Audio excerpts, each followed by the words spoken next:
Alright guys, in the spirit of the SMS Trinity dropping, I did go out and film some IR illumination comparisons. I realized I filmed way too much to cram into the Trinity video, plus I am actually on the road this week. If you didn't realize, I drive 5.5 hours to film these videos, and if you appreciate that, please consider subscribing to the channel. It helps more than you think. Now, if you want to take it a step further, check out the Former Ranch Patreon page. I am already posting the results of the Trinity well in advance of it hitting YouTube. And if that's not good enough, then be aware that I also give things away the first of the month every month, which will include the SMS Trinity, some thermals, other lasers. We gave away night vision this month.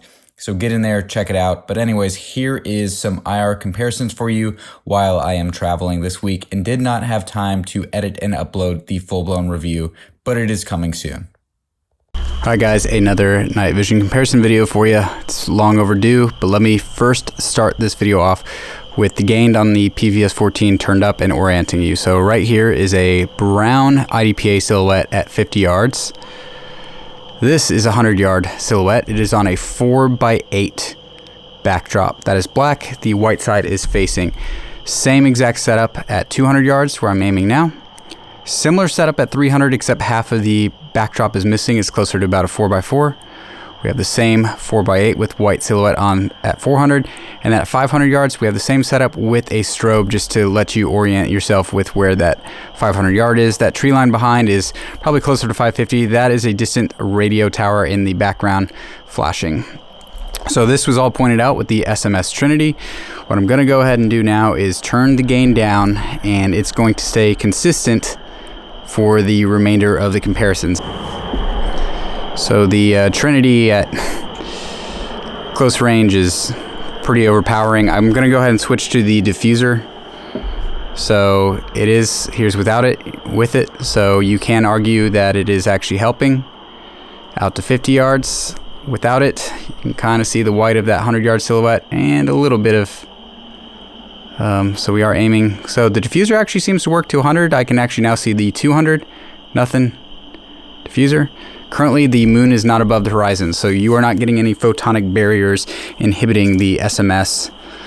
And I can see, to my eye, no problem, that 500-yard white silhouette on the backdrop, even without having to narrow. So, guys, this is a pretty strong illuminator. I don't think anyone is surprised.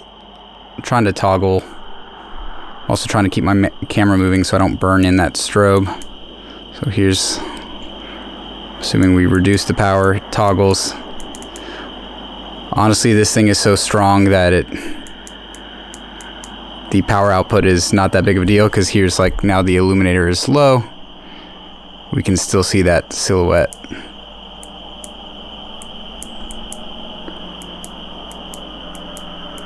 So cranking it all the way up too high again. As best I can tell, we're there. Widen things out, and even on wide you can see it. One thing that's obvious is the artifacts right now around the illuminator as we're shining at that 100-yard. Now some of you guys are not gonna like that. Currently I'm filming at a 100-yard target with no obstructions. Now if there's brush, obstacles, you're shooting around barriers, you're gonna get some of that. Those artifacts are gonna splash back at you, so do keep in mind with that. So here is the SMS Trinity illuminator. I'd say overall it's pretty darn clean. Now I'm curious, because that is the unit that I've had some issues with. Here's the one that is currently on my SCAR 16. I'm just curious to know if we'll have the same artifacts. And I'd say there's arguably less on this one, which is interesting. It could be because it is mounted and it's actually hitting the handguard. So here's more a practical comparison, or showcase rather, when it's on a handguard. It's kind of absorbing some of that. There is also a suppressor on this rig. So this is definitely on max brightness. Completely spotlights the 400 and the 500. No problems, no one's surprised about that. 50 yard, and one more time, here's the diffuser while mounted. So if you got a can, lights and stuff, just know that that diffuser is going to give you shadowing. Here's kind of a practical expectation on that diffuser pattern. All right, so keeping camera settings and the PVS-14 constant for the rest of this video and trying to hurry before that moon comes up. Here is the baseline, the DBAL D2. Fun fact, I invested in it just for this purpose, to compare laser videos for you guys. So it is washing out my PVS-14 a little bit more. So a little bit more intensity when focused. Overall, pretty decent. So 50 yards, 100 yards, 200, 300, and the 4 and 5 are both in that illuminator, and I can make everything out. Here's a diffuser comparison for you. So 50 is covered, 100 is covered, and I can see the 200 away, and the 200. Let me see, I think I got that laser capped on accident. Blindly aiming into the dark.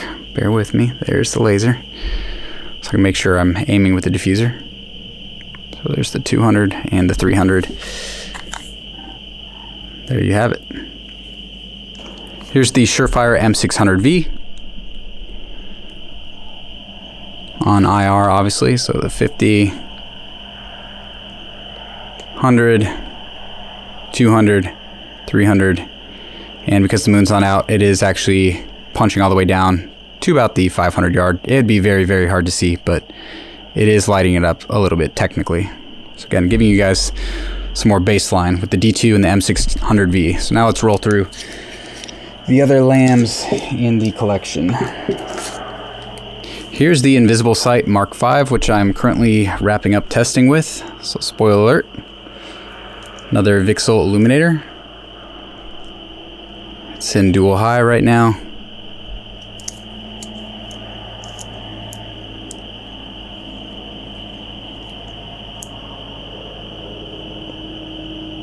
So that laser is a little intense. I'm gonna go ahead and diffuse it with a working diffuser. Definitely some artifacts on this guy. It's kind of a medium beam punching down to the 400 yard and the 500 yard. Obviously I've not centered the laser. With that diffuser, it's pretty well balanced now. Here's the 50 with the Illumination diffuser. So working diffuser, both the laser and the illuminator diffused. And it's letting me pick up faintly the 300, but definitely somewhat usable to the 200. Here's without for comparison, and with on the Invisiblesight MK5. So going back to kind of a mid beam, pretty clean. Here's the 50, 100, here's the 200, 3, 4, and 5, and narrowing one more time. It's as tight as she gets. Alright, BigPeqs15 NGAL, which has also now been tested. So 50 yards, as wide as it gets, 100, 200, 3, 4, and 5. Invisiblesight is on the right there. BigPeqs15, we're going to go to kind of a similar size beam here.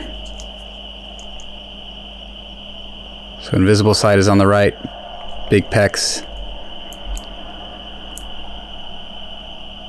is on the left. So to me that looks similar, cleaner in the Invisiblesight. 500 yard BigPeqs15, 500 yard Invisiblesight MK5. Okay, up next is gonna be the Holosun IRIS. This is the GR3. So it illuminates fairly nicely when tight out to that 500. Here's the wider pattern. Some carbon on the lens. That is not artifacts. That's me shooting this thing a lot. It's seen some use. Otherwise you wouldn't see those little dark spots. So 50, 100, 200, 300.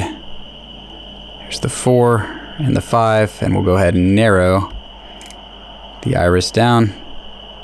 And when narrowed, it definitely silhouettes those targets pretty good. So here is with the Villain Weapon Systems diffuser. 50. We'll narrow the illuminator, see if it matters. Nope. Leave it on wide. See the 100. It's dropping off at 200 for sure. I can see the 300, but it's a usability drops off between 150 and 200 there with the GR3. Now, as far as I'm aware, the illuminator on the GR4, which is now active, is the same, but let's see. There's the 50, 100, 200, 3, 400, and 500. We'll go ahead and narrow this down. Pretty similar. But let's go ahead and compare, shall we? GR4, GR3. We'll do a size comparison at 100. How about that? So GR4 is on the left, GR3 is on the right. I'd say they look about the same. And yeah, they look. So GR3, top of the trees, just kind of make note of where it is on the ground. GR4, top of the trees. I think it's safe to say, I don't think it's a surprise, but same illuminator on the GR3 and the GR4. GR4 is more representative of how clean it is because it has had less rounds. This Iris has seen some things. And one more time for memory's sake, because I think this is the last time I need to represent what was formerly the civilian illuminators. This is what you used to get. This is the LE321G.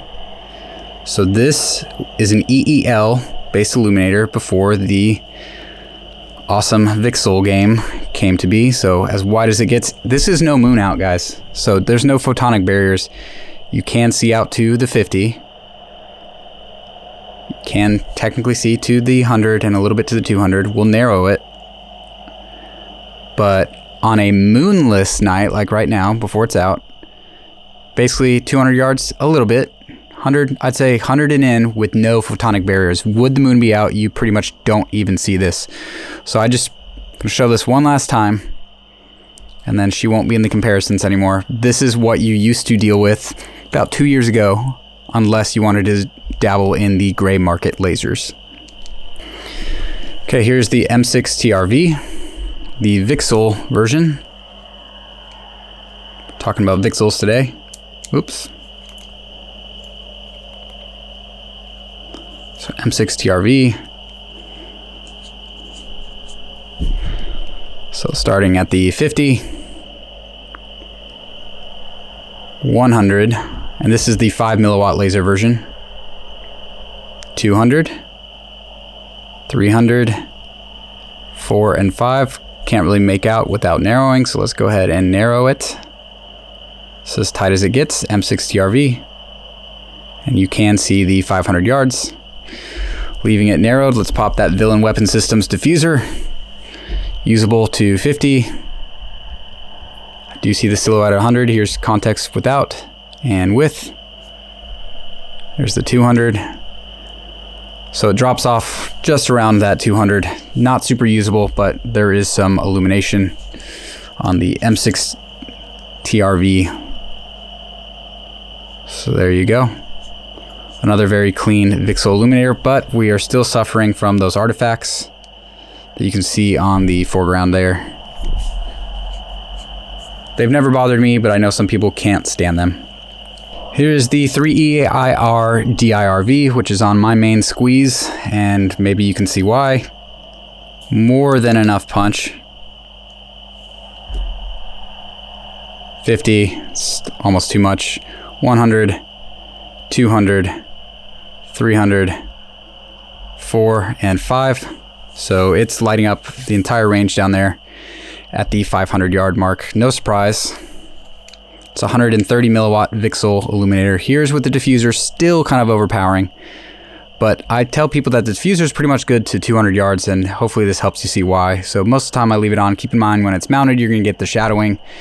It's just how physics work, obviously. So 100 and the 200, I can actually see the 300 and arguably even almost the 400 when there's no moon out. Very, very powerful unit, compact unit, clean illuminator. It is more of a square pattern, so to each their own if that's not for you.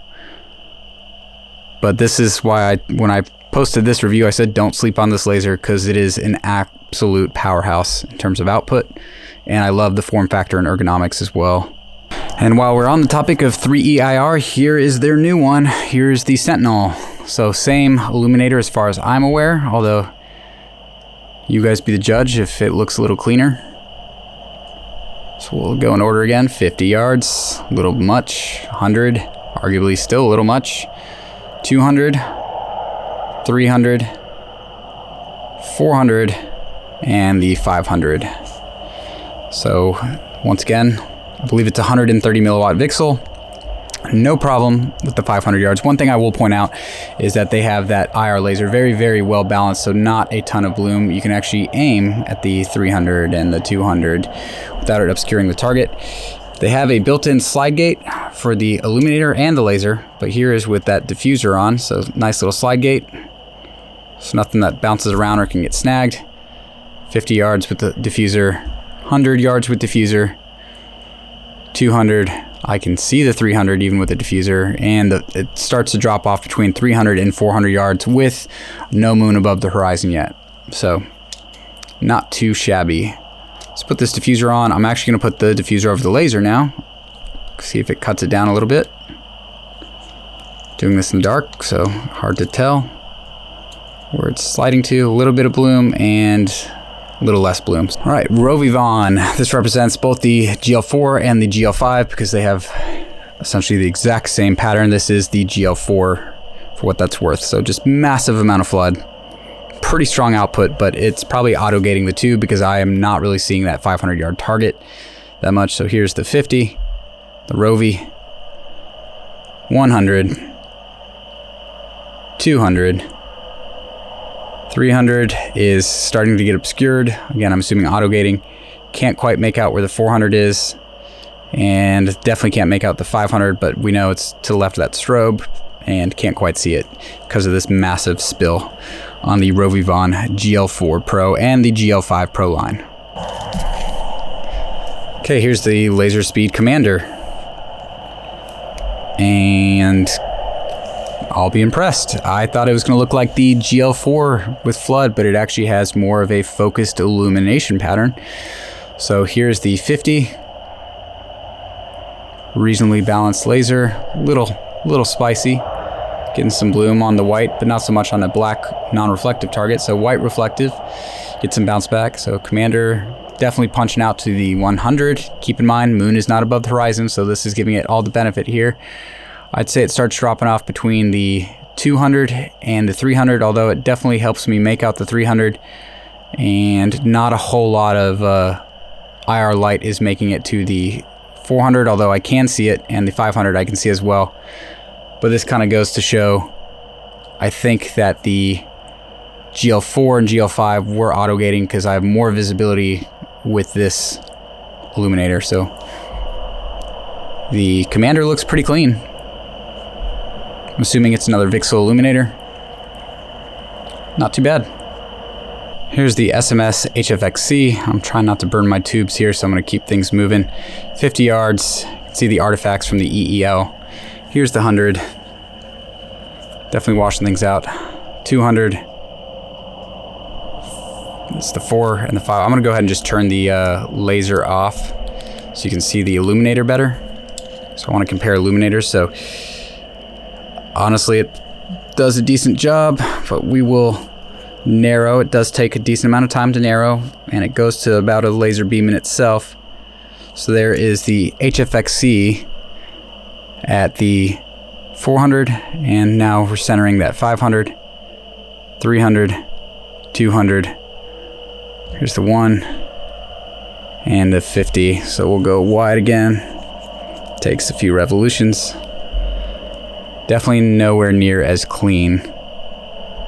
All right, guys, like I said, back to our regularly scheduled programming soon with a lot of full and in-depth reviews in the works, but I thought I would get this out since a lot of people were asking about the Trinity performance, and like I said, this was a bit long to fit into the Trinity dedicated review. So enjoy, and as always, have a good one.